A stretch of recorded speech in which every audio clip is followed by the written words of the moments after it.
Today we're having another step in our formal retrieve series, which is picking the object up off the floor and delivering it to our hand. So I have the item in hand, and I have Gertie here who has some really good retrieve experience, so I think this should be easy for her. But I want to show you another step after your dog is able to pick it up off the ground and deliver it to your hand, which is you're standing, the item is on the floor, your hands are off of it, and can the dog pick it up and deliver it to you? So Gertie's sitting in front of me, but I'm not giving her any commands right now other than the retrieve command. What I'm gonna do is I'm gonna tell her bring, and then place the object deliberately on the floor and look at it. And that was kind of a, there we go, slow start, but we got it.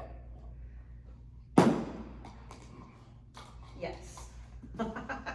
She was clumsy the first time, I was clumsy the second time, but we got it done. She picked it up, she dropped it, she then delivered it to my hand, which was really lovely. The reason I'm not telling her sit right in this moment, because the next step kind of requires some momentum and confidence and enthusiasm, is I want to tell her bring and go straight into putting it on the ground.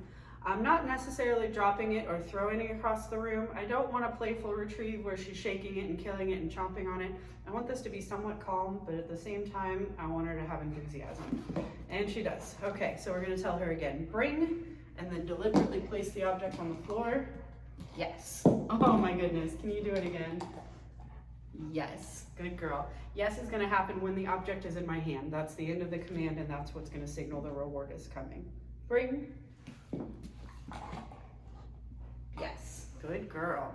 If for any reason my dog got stuck like she did on the very first repetition, what I would do is look at the object, not into the dog's face, because they do follow our gaze, so it should direct them in the right direction. If they really are completely stuck and just sitting or staring at it, or they decide to lay down or walk away, it's kind of signaling that they're not sure what to do, and you might want to go back a step in your training process. Bring.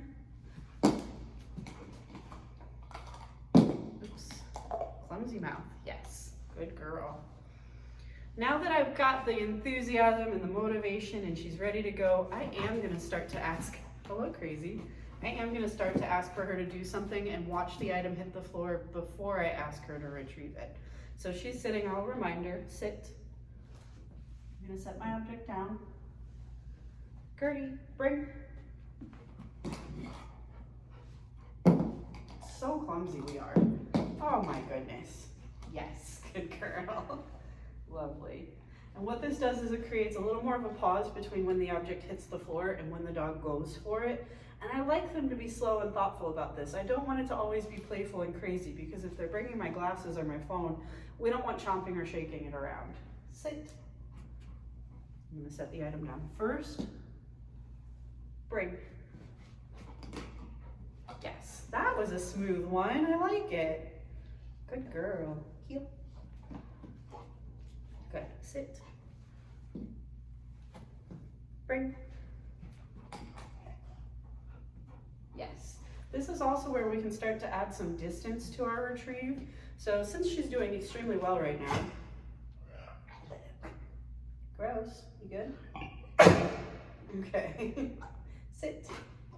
What I'm gonna do next, lay down is fine, is I'm gonna walk the object away a little bit and set it on the floor, come back to her, bring, and send her out a bit to bring it back to me. Good girl. Yes. Really like, oh my gosh, natural one, get it. Yes, good girl. And that is our next steps in our formal retrieve, nearly a finished product. The next thing we would want to do is generalize to other objects.